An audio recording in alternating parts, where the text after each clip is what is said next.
কি দিনকাল এলো আমাদের। বোন এখন বসে বসে চা বানাচ্ছে, তাও আমাদের দোতলার কাঠের উনুনে।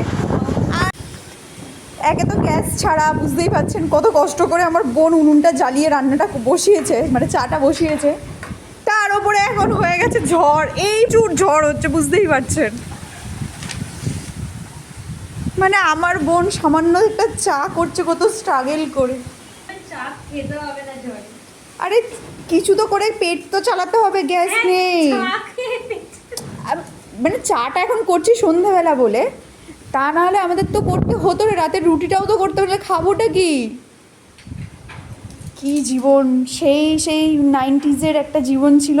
সবার ঘরে গ্যাস থাকতো না, সকাল সন্ধে এরকম উনুন জ্বালিয়ে রান্না বান্না হতো। আমরা ঠিক ওরকমই একটা লাইফ লিড করছি বিগত 3 দিন ধরে। আর আমার বোন বেশ ভালোই, একদম গিন্নি বান্নিদের মতো ভালোই উনুনটা বেশ ধরাচ্ছে।